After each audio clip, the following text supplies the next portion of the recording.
देखते हैं y is equal to cos x का हम लोग का domain, range and the graph. तो y is equal to cos x, y is equal to cos x का हम लोग का डोमेन क्या होगा? तो जिस तरह से साइन एक्स का है, साइन एक्स का हम लोग का डोमेन रियल नंबर और रेंज हम लोग का -1 to 1 था, सेम इसी तरह से हम लोग का कॉस एक्स का भी डोमेन और रेंज जो है सेम होगा।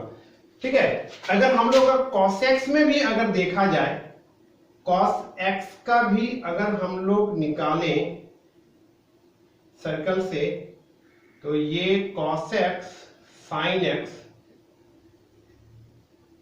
ये वैल्यू 1 0 0 1। तो यहां पर अगर हम लोग देखें कॉस एक्स का, तो अगर हम लोग का 0 आता है तो यहां पर 0 डिग्री और 2 पाई। तो कॉस 0 डिग्री पे 1 है, कॉस 0 डिग्री पे 1, ये मेरा x आया। अब x से हम लोग का यहां पर आएगा π/2 में, तो ये मान लो यहां गया,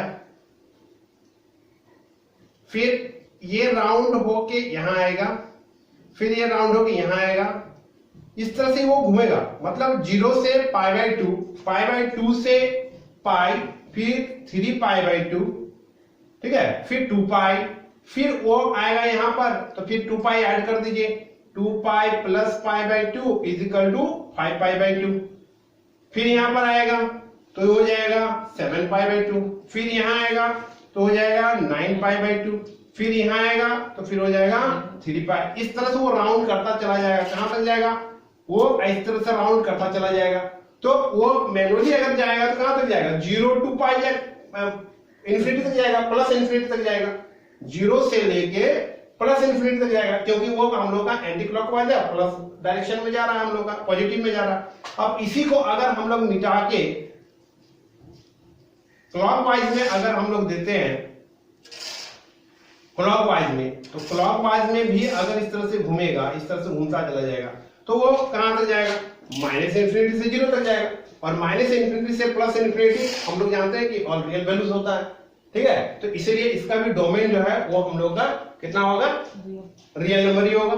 ठीक है, सेम इसी तरह से इसका रेंज जो आया, रेंज भी तो वही है, cos x।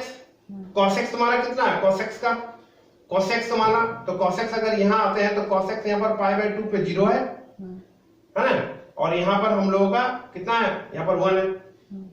ठीक है, फिर यहां पर अगर हम लोग आते हैं तो कितना आएगा? यहां पर इस वैल्यू 3/π/2 पे आते हैं तो यहां पर हम लोगों का कितना है? 0 और -1 है। cos x का 0 है और फिर ये -1 है। मतलब कंडीशन sin x का है ना, cos x का 0 ही है ना, यहां पर भी 0, यहां पर भी 0 है। ठीक है, यानी यहां पर हम लोग का cos x का वैल्यू जो है वो -1 और 0 है।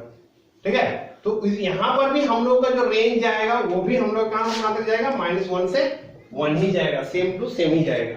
ठीक है, तो क्लॉकवाइज में भी और एंटी क्लॉकवाइज में भी दोनों कंडीशन में हम लोग का रियल वैल्यूज आएगा डोमेन, और -1 to 1 आएगा रेंज, सेम आएगा। अब इसका अगर ग्राफ देखें हम लोग, तो ग्राफ को भी देखिए ग्राफ में क्या होगा।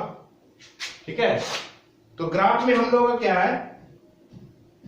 0 π/2 पाई 3π/2 और 2 पाई यहां ले लेते हैं, -π/2 माइनस पाई -3π/2 एंड -2 पाई। ठीक है, तो अगर हम लोग cos x = 0 लेते हैं तो cos 0 कितना होगा? 1। सपोज करो 1 यहां पर है, माइनस भी यहां रहेगा, तो cos 1 आएगा। चलो, तो cos 0 पे 1 मतलब ये वैल्यू आया, x का वैल्यू π/2, तो cos π/2 यानी cos x, तो cos π/2 पे कितना है? 0 है। cos π/2 पे 0 है, मतलब ये वैल्यू आएगा, मतलब ये इस तरह से होगा। ठीक है, अब फिर अगेन x का वैल्यू क्या है? पाई है, तो cos पाई मतलब cos x का वैल्यू पाई है, तो cos पाई पे यहाँ फिर 0 आ गया, नहीं -1 ना, cos पाई -1 है, तो ये -1 आ गया। तो यहाँ पर पाई पे वैल्यू -1, यहाँ -1 ये पॉइंट ले लेते हैं, ठीक है। तो फिर ये ऐसे घूमेगा नहीं, यानी 3π/2 पे 3π/2 पे 0 आ गया, तो फिर ये मेरा 0 आएगा, यानी ये वैल्यू ऐसे जाएगा, है ना। इसको अच्छा से घुमा देते हैं इसको ऐसे। यहाँ पर कितना था π/2, ठीक है। 2π पे यहाँ आया, 2π पे फिर 1 है, तो 2π पे हम लोगों का 1, 2π पे 1 यहाँ रखो, तो फिर ये ऐसे घूमेगा नहीं। 2π के बाद इधर कितना आएगा 5π/2 नहीं, 5π/2 यहाँ आया, 5π/2 यहाँ पर आया, फिर आया 0, तो फिर ये 5/2 ऐसे टच कर जाएगा नहीं।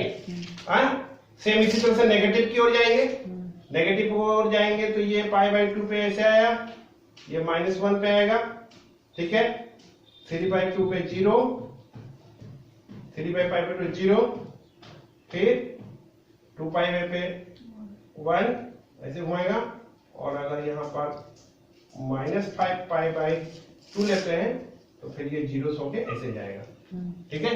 तो देखिए इसका भी वैल्यू 1 और ये हम लोग का -1, तो रेंज जो है वो -1 से -1 से 1 के बिटवीन ही हम लोग का रहने वाला है। कोई भी देखो, ये देखो जैसे sin x का था सेम, यहाँ पर cos x का भी ग्राफ सेम है, डिफरेंस है, लेकिन वो 0 से होते हुए ऐसे जा रहा था और ये 1 से होते हुए हम लोग को जा रहा है। क्लियर है ना। और एक सिंपल लॉजिक हम समझाते हैं यहाँ पे, ठीक है। cos x है, ये जो एंगल x है हम लोग वहां पर पढ़े थे कि x इज इक्वल टू क्या था हम लोग यहाँ पर 2n+1 π/2 था ना, 0 पे रहता था, ठीक है। तो यहाँ पर देखो n का वैल्यू अगर 1 बैठाओ तो कितना होगा 3π/2, तो 3π/2 पे देखो 0 हो रहा है, 0 हो रहा है ना। n का वैल्यू 0 बैठाओ, यहाँ n का वैल्यू 0 बैठाओ, π/2 पे देखो 0 हो रहा है ना। तो जहां 0 हो रहा है देखो 0 से पास कर रहा है, वही sin x में हम लोग का nπ होता है, तो nπ पे 0 हो रहा है तो 0 से पास किया था।